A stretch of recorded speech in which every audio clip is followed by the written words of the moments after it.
When we last talked with Mike Sliwa, it was a year after both he and Karen made a decision to leave their life behind and start anew. We also talked to them about their trip to Europe. Today we follow up with Mike 2 years after the previous interview, and we'll get an update on their life so far as we visit Mike Sliwa, chasing a different carrot. What's going on today? Since I came back from Europe, went back to New Mexico and lived in two places, Mule Creek and currently in Cliff, New Mexico. And really in Mule Creek, we started to help out another couple that we were friends with, and they had a 10-acre farm homestead, and they were gardeners and farm at market type of entrepreneurs. And so we spent roughly 8 months out of the year living there and helping them with their gardens and preparing for a farmer's market. And then this January we moved to Cliff, New Mexico, and that was the first place we actually started when we left our jobs in 2011. And so we are actually leasing a little spot of land there, and we live in our Mongolian ger, which is what we refer to as a really nice tent. And so we are living totally off-grid without any water, electricity, or plumbing, although we do have access to all those things on the property, just not in our particular quote-unquote house/tent. So that's what we've been up to.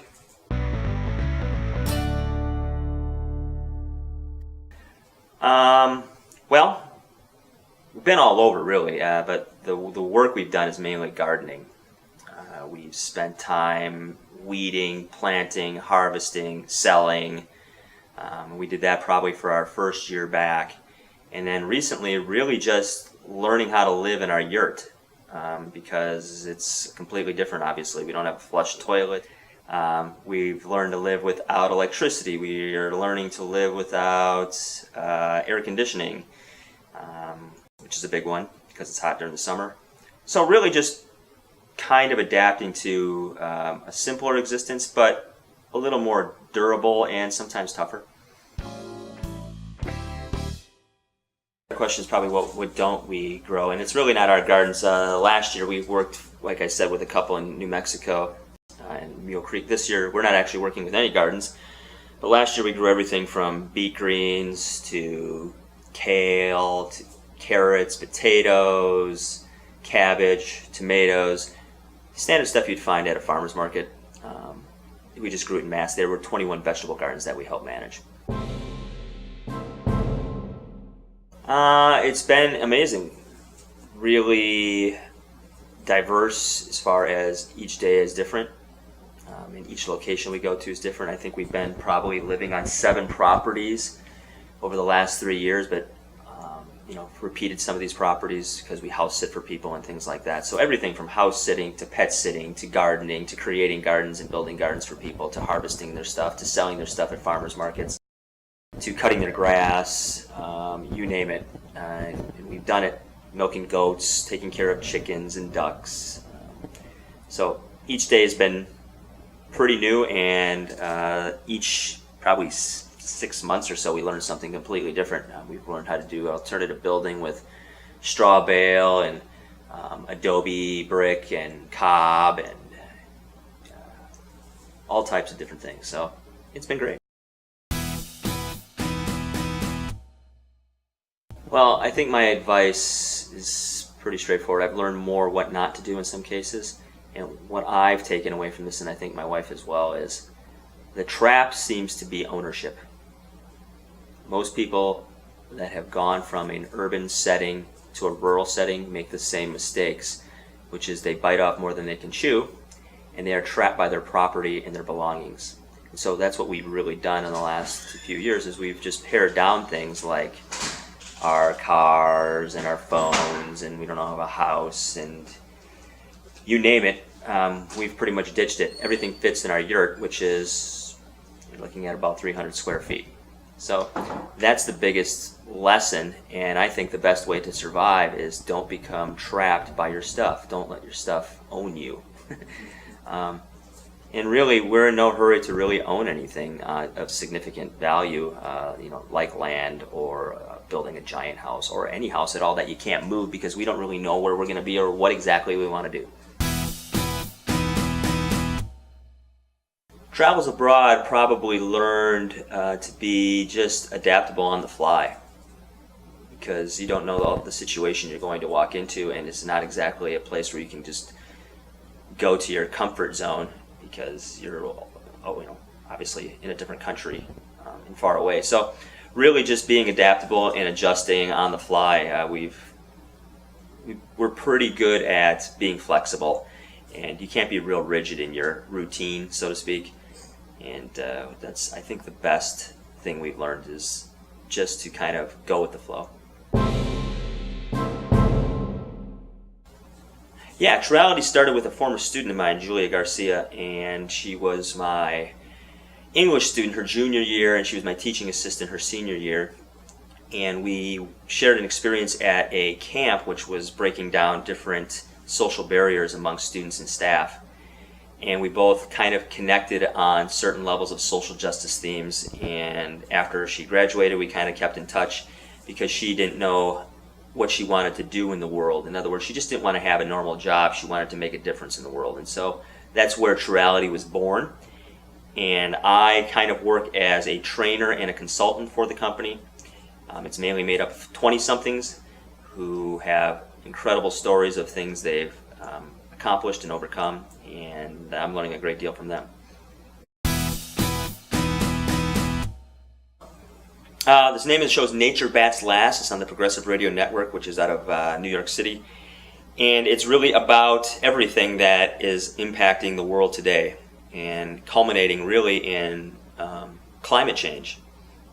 And that includes everything from racial strife to environmental degradation to the economic structure we live under, to resource wars that are going on around the world. And we try and go beyond mainstream headlines as best we can and interview people who we think are out there doing something a little different than going green or driving a hybrid. People that are taking risks, and people that are innovative, but not in a way where they're creating technology to solve problems technology has created, but more or less looking at things from a different point of view, but a point of view that maybe has been overlooked or forgotten or considered primitive. It is August 26th, 2014. This is Nature Bats Last. It's NBL on PRN.FM. So, just started, still learning, and it's been a lot of fun. Co-host of Nature Bats Last is Guy R. McPherson, Dr. Guy McPherson from the University of Arizona. And he's really the guy who got us started in our little journey. He's the individual who allowed us to come on his homestead and work in 2011. And so he was offered a radio show and didn't really want to do it. And so I bugged him about doing it, and I told him I'd take some of the pressure and co-host, and then he bit. And so as soon as he did, I said, well, yeah, that's great.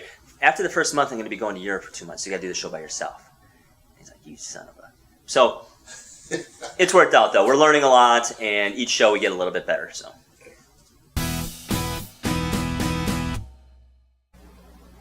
I think the biggest piece of advice is just getting over the fear that has been driven into you since the day you were born.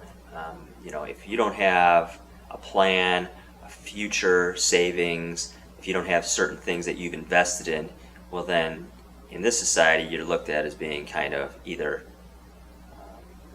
unsuccessful, some sort of vagrant, or you're going to be in deep shit soon. So I think kind of living more in the present moment and not worrying about what could be and what's down the road, because those things are not guaranteed as well. And not necessarily always listening to the little voice in your head that's saying, I need this, I need that, I need this, I need that. In most cases, those things are wants and not needs. What you need is food, shelter, water, and community. And if you can figure that out and be okay with that, and it's not an easy thing to do because it's not what we've been taught, well, then you'll make it. But it's really calming yourself down from the fear that you have about not having this, and what about that? What if this happens? And more or less trying to stay present. I tell people all the time to chase a different carrot, and I think in in my own, I guess, lack of communication skills, they always think in some cases that means, do what I'm doing. But when I say chase a different carrot, I generally mean, what that looks like for you. So if what you're doing is stressing you out, is making you unhappy, is making you afraid, is projecting out in the future all the time instead of staying present, then chasing a different carrot to you should mean, well, what can I do that, I guess, doesn't create those feelings inside of myself on a daily basis. So it may not look like anything I'm doing.